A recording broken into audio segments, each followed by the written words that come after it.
Hi.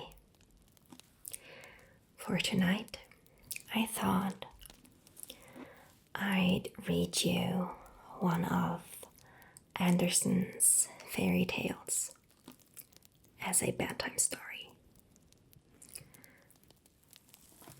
And we will start with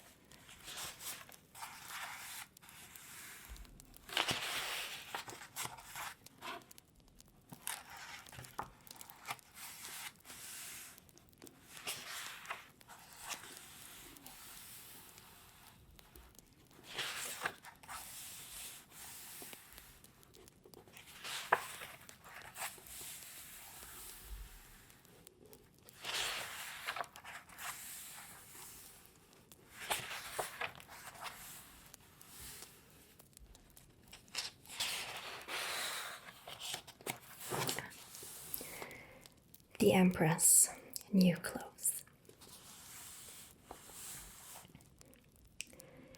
Many years ago, there lived an emperor who was so fond of new clothes that he spent all his money upon dress and finery.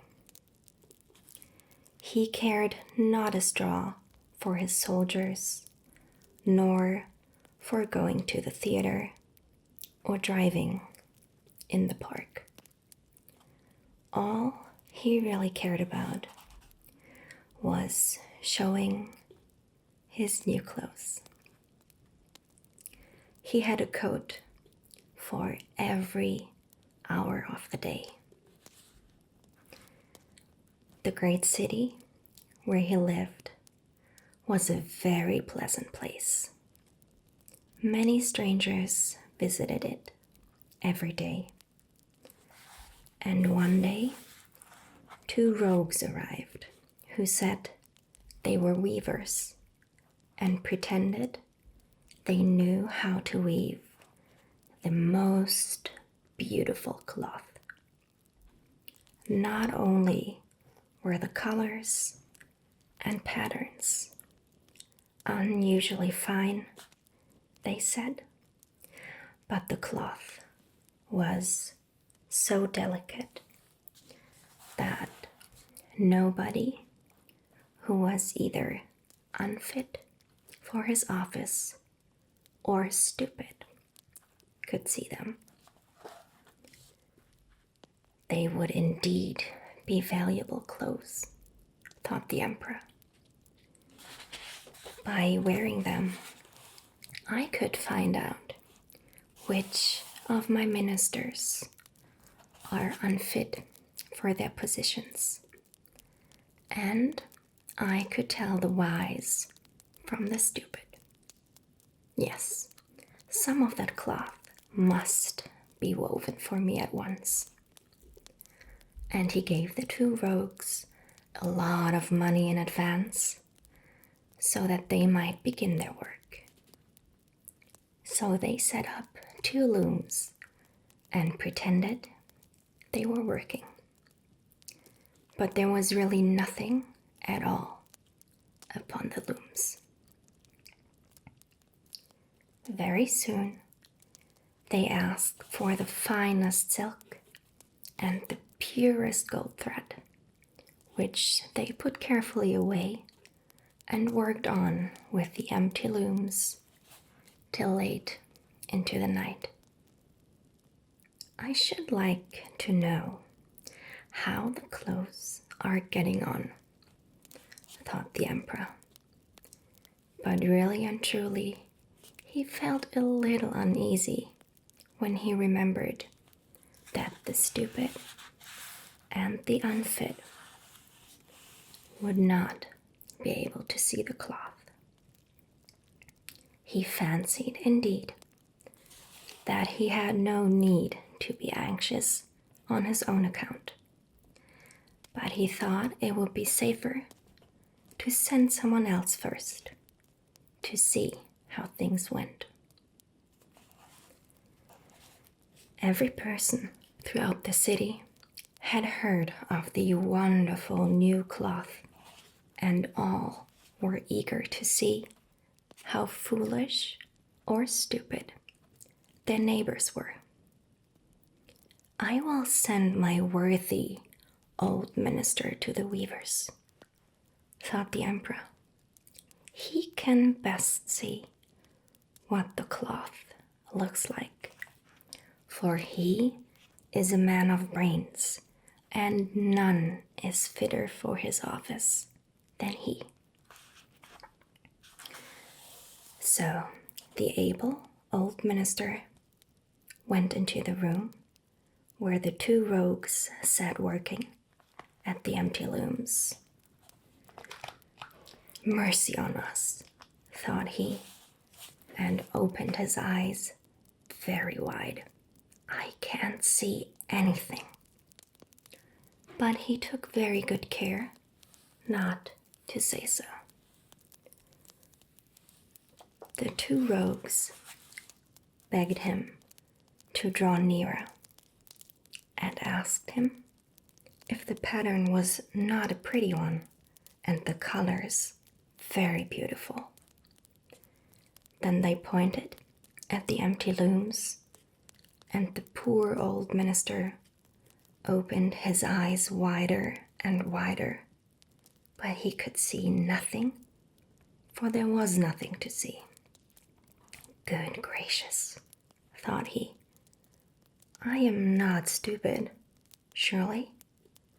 I never thought so before, and I'll take good care that nobody shall know it now. What? I am not fit for my office? Oh no. It will never do to go and say that I can't see the cloth. Well, have you nothing to say about it? Asked one of the weavers. Oh, it is beautiful.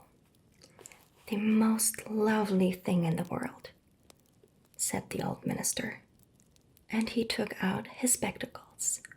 What a pattern! And those colors too. Yes, I will tell the emperor that it pleases me immensely. Well, we are pleased with it too, said the two weavers, and now they named the colors and described the pattern. The old minister listened carefully to all they said, so as to be able to repeat the same things to the emperor, which he did. And now the rogues asked for more money, more silk, and more gold. They needed the gold for the weaving, they said. They stuck everything into their own pockets.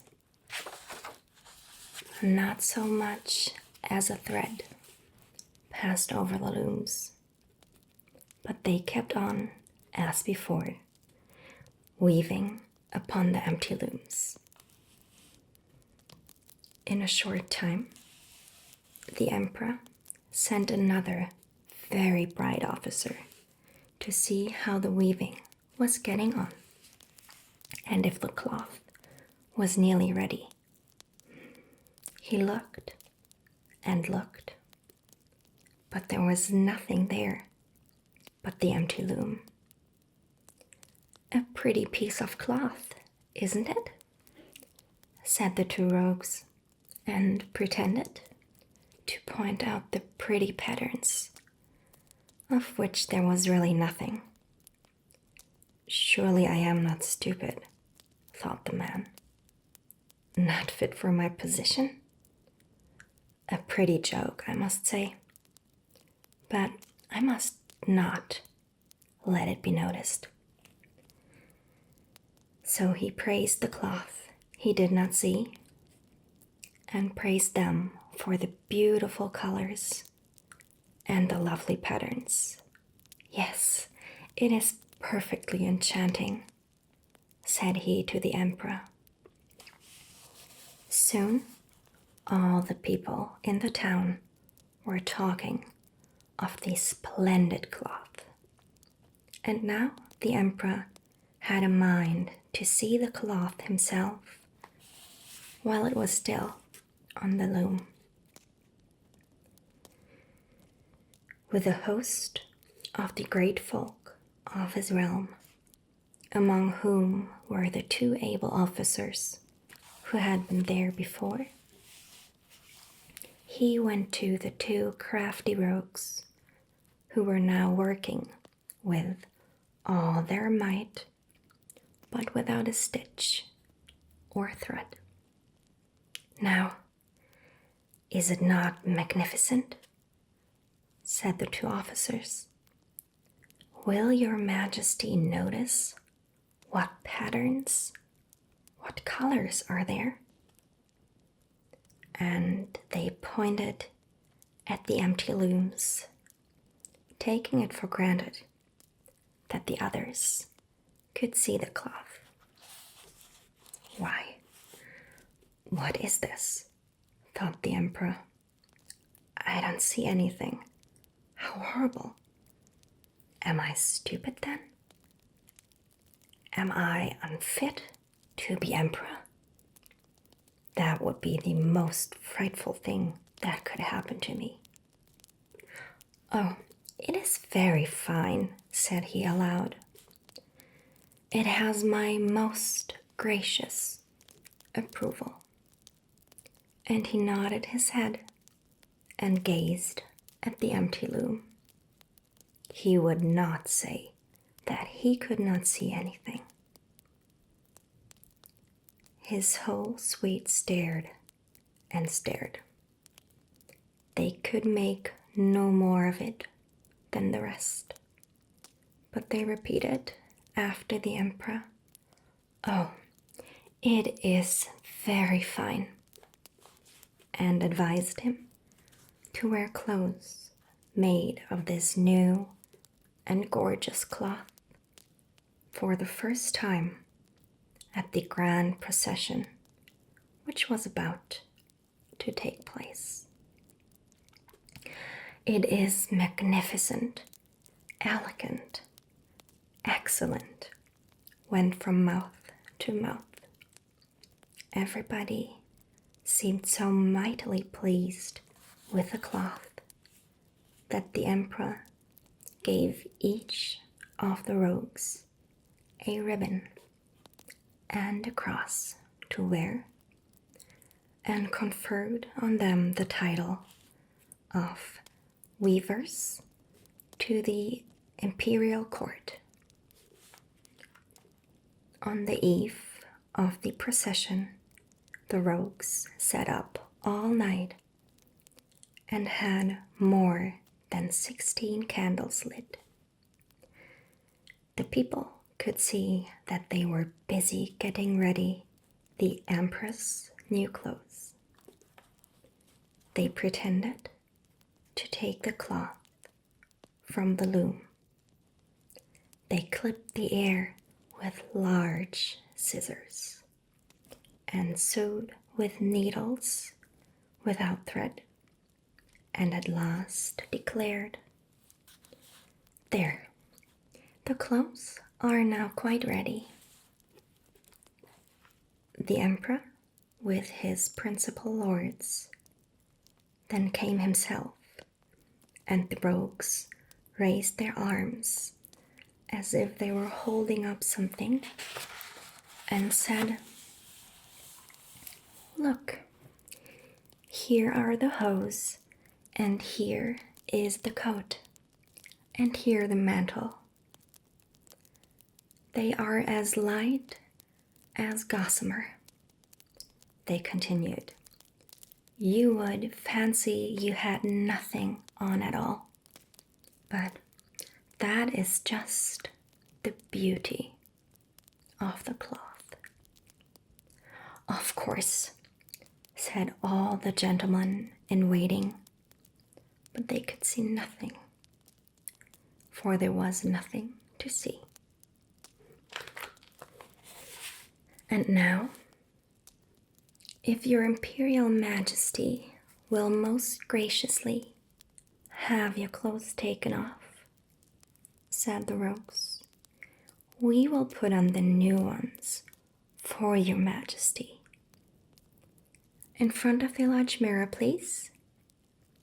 "Thank you."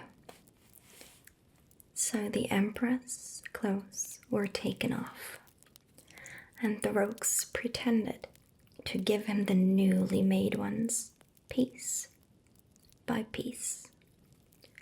And they smoothed down his body and tied something fast, which was supposed to be the train.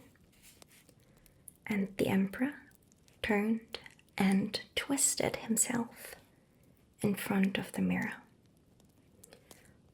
"What a capital suit it is! How nicely it fits!" the people cried with one voice. "What a pattern! What colors!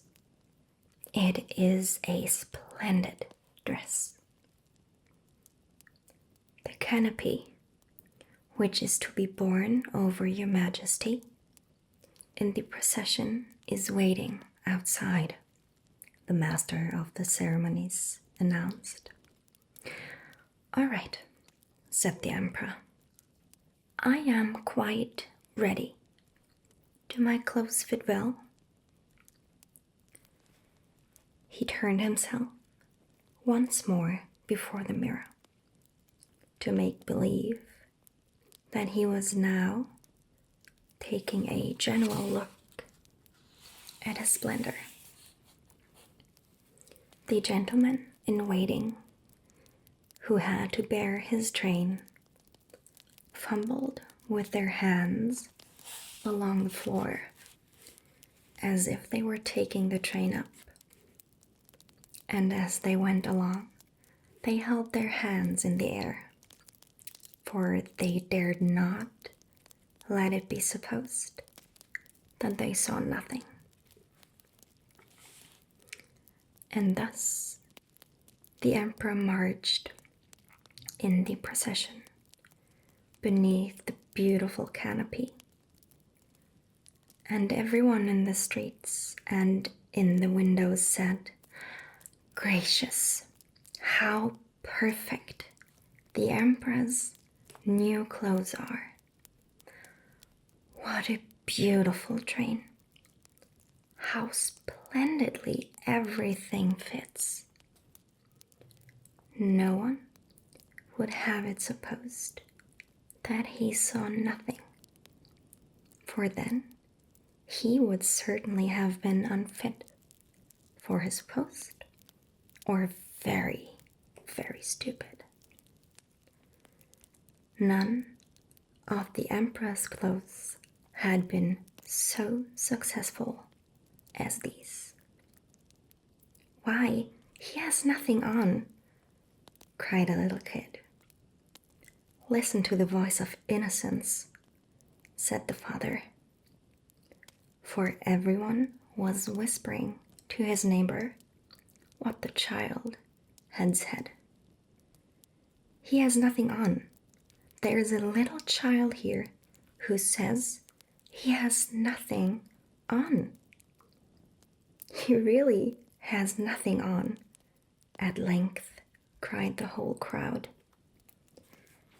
The emperor crouched down as he heard, for it seemed to him that they were right. But he thought at the same time, "At any rate, I must go through with this procession to the end." So he put on a still haughtier air, and the gentleman in waiting marched behind, carefully holding up the train that wasn't there.